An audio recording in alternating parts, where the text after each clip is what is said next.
మాజీ మంత్రివర్యులు స్వర్గీయ దేవినేని రాజశేఖర్ నెహ్రూ 9వ వర్ధంతి సందర్భంగా పోతిన రాము యూత్ ఆధ్వర్యంలో పేదలకు వస్త్ర పంపిణీ, విద్యార్థులకు స్కాలర్షిప్లు, బుక్స్ పంపిణీ నిర్వహించడం ఎంతో హర్షించదగ్గ విషయమని మాజీ నగర మేయర్ రాయన భాగ్యలక్ష్మి అన్నారు. శుక్రవారం కొత్తపేట పీడీఆర్ కన్వర్షన్ ప్రాంగణంలో పోతిన రాము యూత్ ఆహ్వాన కమిటీ పొట్నూరు సునీల్, రాజగిరి గోపిరాజు, మహాదేవ్ శ్రీనివాసరావు ఆధ్వర్యంలో 9వ వర్ధంతి సందర్భంగా దేవినేని రాజశేఖర్ నెహ్రూ చిత్రపటానికి పూలమాలలు వేసి ఘనంగా నివాళులర్పించారు.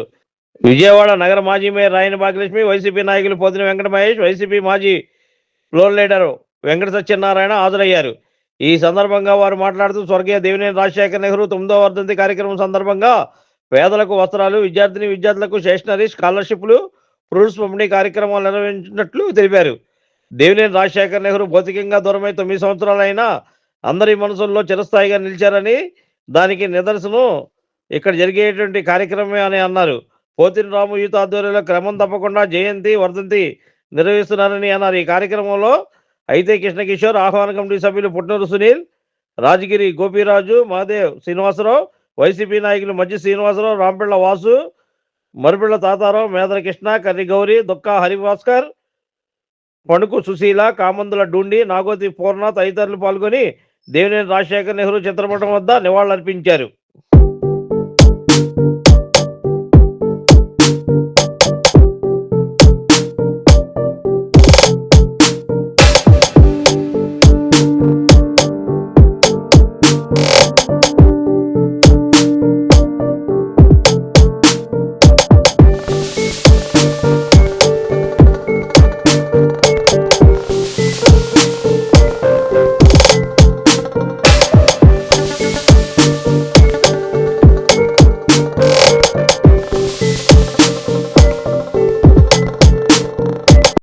ఈరోజు దేవినేని రాజశేఖర్ నెహ్రూ గారి 9వ వర్ధంతి సందర్భంగా మా పోతుని రాము గారు ప్రతి ఏటా కార్యక్రమాన్ని, జయంతి వేడుకలు కానీ అలాగే వర్ధంతి కార్యక్రమం కానీ నిర్వహించడం అన్నది జరుగుతుంది.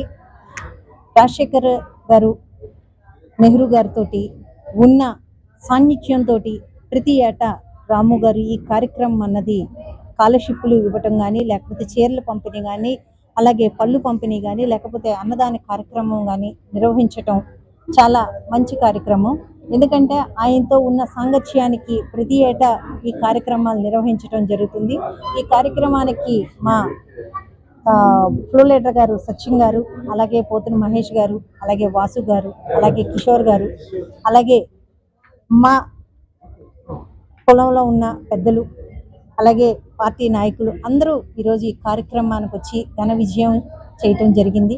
ఎందుకంటే నెహ్రూ గారు ఆయన ఉమ్మడి కృష్ణా జిల్లాలో ఒక లెజెండ్గా ఎలా వెలిగారు అన్నది మనందరికీ తెలుసు. అలాంటి ఒక మహనీయుల్ని తలుచుకోవటం కానీ, వాళ్ళ బాటలో నడవటం కానీ చాలా ఇప్పుడు ఉన్న జనరేషన్కి చాలా అవసరం అని మేము తెలియజేసుకుంటున్నాము. అలాగే దేవినేని అవినాష్ గారు కూడా ఆయన ఏదైతే నెహ్రూ గారి లెగసీని కంటిన్యూ చేస్తూ నెహ్రూ గారికి ఏమాత్రం తగ్గకుండా ఆయన కూడా ఈరోజు ఉమ్మడి కృష్ణా జిల్లా కానీ, ఎన్టీఆర్ జిల్లా అధ్యక్షులుగా కానీ పూర్తి స్థాయిలో పార్టీని బలోపేతం చేసుకుంటూ ప్రజలతో మమేకం అవ్వటం అన్నది జరుగుతుంది. ఇలాంటి ఒక కార్యక్రమాలు, మంచి కార్యక్రమాలు ప్రతి ఏటా నిర్వహిస్తున్న రాము గారికి ధన్యవాదాలు తెలియజేస్తున్నాను. సునీల్ గారికి కూడా, రాము గారు, సునీల్ గారు, గోపి గారు వీళ్ళందరూ కలిసి ఇలాంటి ఒక కార్యక్రమాన్ని ప్రతి ఏటా నిర్వహించడం అన్నది చాలా మంచిగా, ప్రతి ఒక్కరూ ఈ కార్యక్రమానికి విచ్చేసిన ప్రతి ఒక్కరికి ధన్యవాదాలు తెలియజేస్తున్నాను. పోతున రాము గారి ఆధ్వర్యంలో దేవినేని రాజశేఖర్ నెహ్రూ గారి 9వ వర్ధంతి కార్యక్రమాన్ని నిర్వహించారు. ఈ కార్యక్రమంలో ముఖ్య అతిథులుగా మాజీ మేయర్ రాయన భాగ్యలక్ష్మి గారు, మేము, అదేవిధంగా వైఎస్ఆర్సీపీ మాజీ ఫ్లోర్ లీడర్ సత్యం గారు, అయితే కిషోర్ గారు, సునీల్ గారు, అదేవిధంగా షరీఫ్ గారు, గౌరీ గారు, తాతారావు అన్న అందరూ కూడా పాల్గొని ఘనంగా నివాళులు అర్పించడం జరిగింది. మరి నెహ్రూ గారు ఏదన్నా ఒక మాట ఇస్తే ఆ మాట మీద నిలబడ్డం, ఎన్ని ఇబ్బందులు వచ్చినా, ఎన్ని కష్టాలు వచ్చినా కూడా ఆ మాట మీద నిలబడడానికి అనేక సందర్భాల్లో ఇబ్బంది పడినప్పటికీ కూడా మరి ముందడుగు వేసినటువంటి వ్యక్తి దేవినేని రాజశేఖర్ నెహ్రూ గారు అని కూడా ఈ సందర్భంగా తెలియజేస్తాం.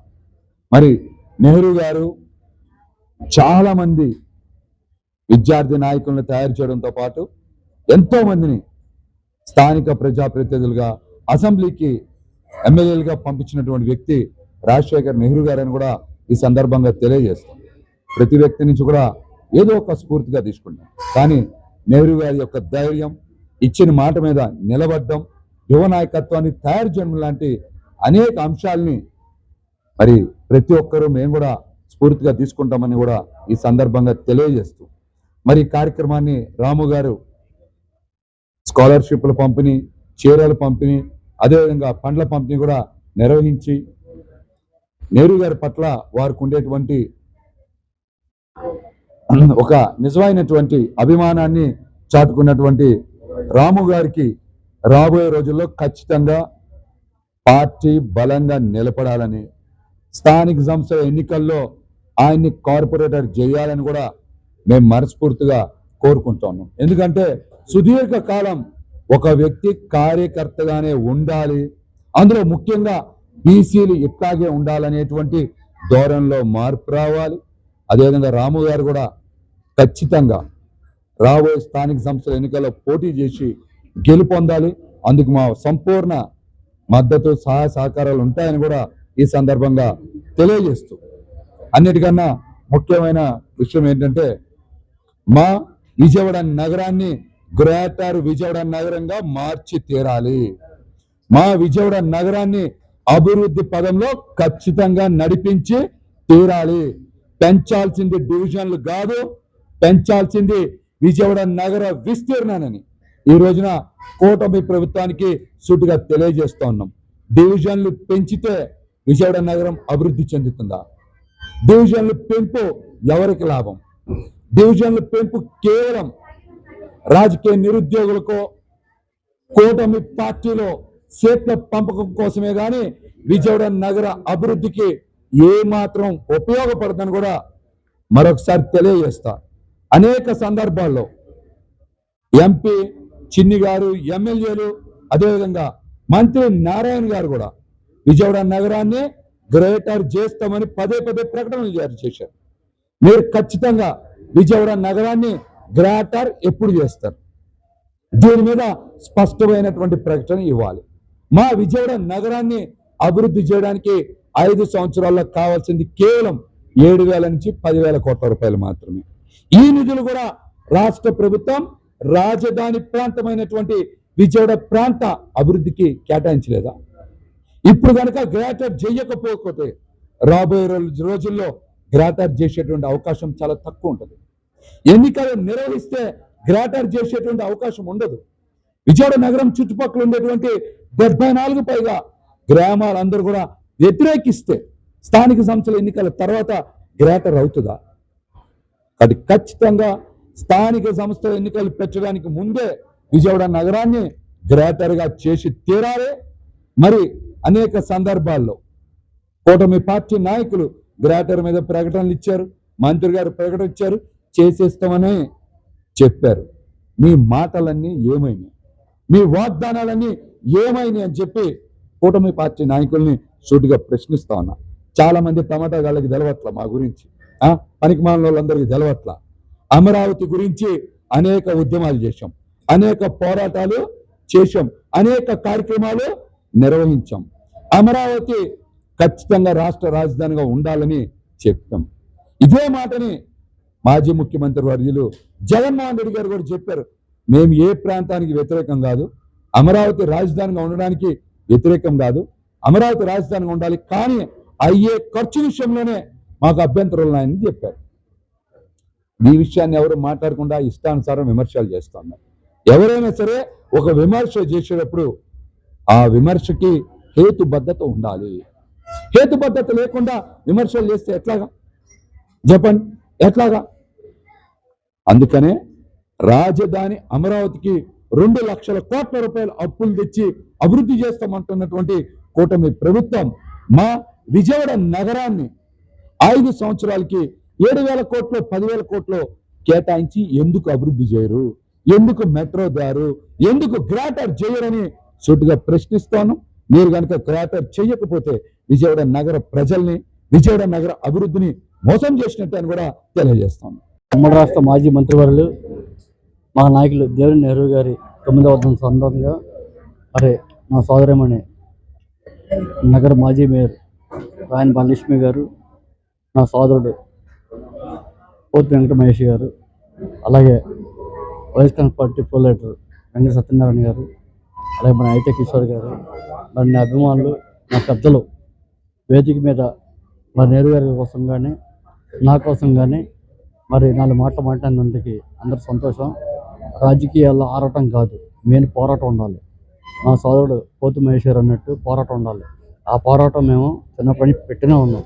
అయితే గవర్నమెంట్ సొమ్ముతిన అదృష్టం అనేది ఒక అదృష్టం, అది ఏంటి అందరికీ రావాలంటే రాదు. అయితే మా మహేష్ గారు అన్నట్టు పోరాటం చేస్తాం, ఎప్పటికైనా చేస్తాం.